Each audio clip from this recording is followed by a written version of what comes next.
En los archivos polvorientos del Archivo General de Indias en Sevilla, entre miles de documentos amarillentos por el tiempo, yace una carta que nunca debió ser escrita. Una misiva fechada el 15 de octubre de 1571, firmada por un hombre que oficialmente nunca existió. Don Ricardo de Mendoza, cartógrafo real de Felipe II. Esta carta revela uno de los secretos mejor guardados del Imperio español durante su época dorada. Un misterio que involucra el tesoro más grande jamás descubierto en las Américas y una conspiración que llegaba hasta las más altas esferas del poder imperial. La España del siglo XVI era el imperio donde nunca se ponía el sol. Sus galeones surcaban todos los océanos conocidos, llevando oro y plata desde el Nuevo Mundo hasta los puertos andaluces. Pero hay historias que nunca llegaron a los libros de historia oficial, casos ocultos que revelan una realidad mucho más compleja y fascinante de lo que creíamos conocer. Don Ricardo de Mendoza no era un hombre cualquiera. Nacido en Toledo en 1540, había dedicado su vida al servicio de la corona, creando los mapas más precisos de los territorios americanos. Sus cartas náuticas guiaban a los galeones españoles por rutas secretas, evitando tanto piratas ingleses como tormentas tropicales. Pero en el otoño de 1571, Ricardo recibió una misión que cambiaría su destino para siempre. El virrey del Perú, Francisco de Toledo, había enviado una carta urgente al rey Felipe II. En ella mencionaba el descubrimiento de una mina de oro en los Andes peruanos, tan rica que superaba incluso a las legendarias minas de Potosí. Sin embargo, algo extraño había ocurrido. Todos los indígenas de la zona habían desaparecido misteriosamente, dejando atrás herramientas, ropas y hasta comida aún caliente en sus fogones. Ricardo fue enviado secretamente al Nuevo Mundo con órdenes específicas: localizar la mina, cartografiar la zona y descubrir qué había pasado con los nativos. Lo que no sabía era que esta misión lo llevaría a descubrir una verdad que la corona prefería mantener oculta. Tras semanas de navegación, Ricardo llegó al puerto del Callao en diciembre de 1571. Lima, la ciudad de los reyes, bullía de actividad. Comerciantes, soldados, frailes y aventureros llenaban sus calles empedradas. Pero Ricardo no tenía tiempo para contemplar la magnificencia de la capital virreinal. Su misión lo llevaba hacia las montañas, hacia un lugar que en los mapas aparecía simplemente como territorio inexplorado. Acompañado por una pequeña expedición compuesta por el capitán Diego Vázquez, el fraile Antonio de Córdoba y 6 soldados experimentados, Ricardo se adentró en los Andes. Los indígenas locales se mostraban extrañamente reticentes a hablar sobre la zona que buscaban.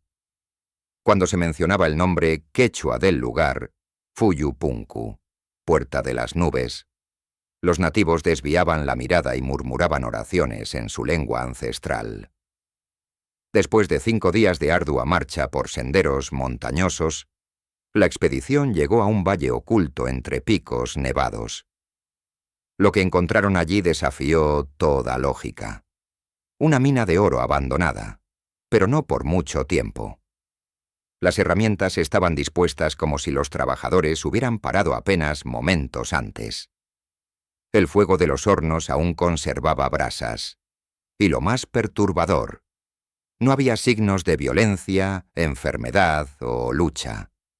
Los mineros simplemente habían desaparecido. Mientras Ricardo cartografiaba meticulosamente la mina y sus alrededores, el fraile Antonio hizo un descubrimiento inquietante. En una cueva cercana, oculta por siglos de vegetación, encontró pinturas rupestres que contaban una historia muy diferente a la oficial. Las imágenes mostraban a hombres barbudos llegando desde el este, pero no como conquistadores, sino como refugiados. Según las pinturas, interpretadas con la ayuda de un anciano quechua que había aparecido misteriosamente en su campamento. Estos hombres blancos habían llegado mucho antes que los españoles oficiales. Hablaban de una expedición perdida de conquistadores que había encontrado esta mina décadas atrás y había decidido mantenerla en secreto, creando una sociedad oculta en las montañas. El anciano, que se presentó como Amaru Tupac, último descendiente de los guardianes originales de la mina, reveló una verdad estremecedora. Los españoles desaparecidos no habían muerto ni se habían marchado. Habían sido llevados a un lugar sagrado por los incas supervivientes, quienes mantenían viva una resistencia secreta contra el dominio español. Estos incas ocultos habían creado un pacto con los españoles renegados. Les permitían extraer oro a cambio de armas e información sobre los movimientos de las tropas reales. Pero algo había salido mal. Una traición dentro de la propia resistencia había llevado al abandono súbito de la mina. Las investigaciones de Ricardo lo llevaron a descubrir una red de corrupción que se extendía desde las montañas peruanas hasta los salones del Alcázar de Madrid. El oro de la mina secreta no estaba siendo enviado a las arcas reales, sino que financiaba una operación clandestina dirigida por nobles españoles que soñaban con crear su propio reino independiente en América. Entre los documentos encontrados en la mina abandonada, Ricardo descubrió correspondencia que mencionaba nombres de alta alcurnia.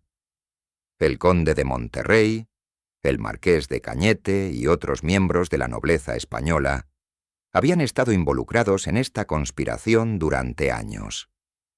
Utilizaban el oro para comprar lealtades, financiar ejércitos privados y sobornar funcionarios tanto en América como en España.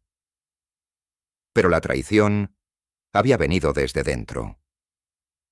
Uno de los conspiradores, temeroso de las consecuencias si el rey Felipe II descubría la verdad, había alertado secretamente al virrey Toledo. La redada ordenada para capturar a los españoles renegados había resultado en la masacre de toda la operación. Los incas supervivientes, sintiendo que habían sido traicionados una vez más, habían decidido desaparecer para siempre, llevándose consigo no solo a los conspiradores españoles sobrevivientes, sino también el secreto de otras minas aún más ricas. Ricardo de Mendoza se encontró en una posición imposible. Como leal servidor de la corona, su deber era reportar todo lo descubierto al rey Felipe II. Pero hacerlo significaría exponer una conspiración que involucraría a algunas de las familias más poderosas de España, lo que podría desestabilizar el propio imperio en un momento crucial de su historia. Durante noches de insomnio en su tienda de campaña, mientras escuchaba los vientos andinos silbar entre los picos montañosos, Ricardo tomó una decisión que cambiaría el curso de los eventos. En lugar de reportar toda la verdad, decidiría ocultar las evidencias más comprometedoras y crear una versión alternativa de los hechos que protegiera tanto al imperio como a su propia vida. Pero el fraile Antonio tenía otros planes. Convencido de que la verdad debía salir a la luz, comenzó secretamente a documentar todo lo que habían descubierto.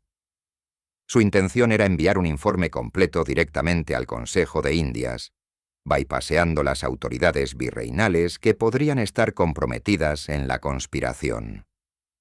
La tensión entre Ricardo y Antonio creció hasta el punto de ruptura cuando el cartógrafo descubrió los planes del fraile.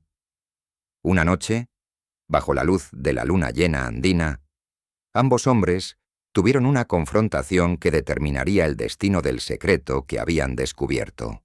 La carta encontrada en los archivos sevillanos termina abruptamente, pero las investigaciones históricas posteriores han revelado pistas fascinantes sobre el destino final de Ricardo de Mendoza y su expedición. Los registros oficiales indican que la expedición nunca regresó a Lima. Oficialmente fueron declarados muertos por causas naturales en territorio hostil.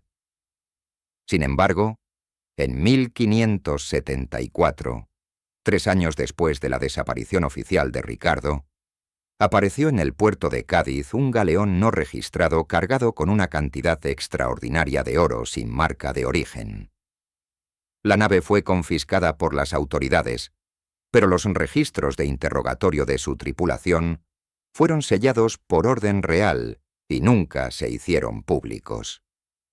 Más intrigante aún es el hecho de que varios nobles españoles mencionados en los documentos encontrados por Ricardo sufrieron misteriosas caídas en desgracia durante los años siguientes.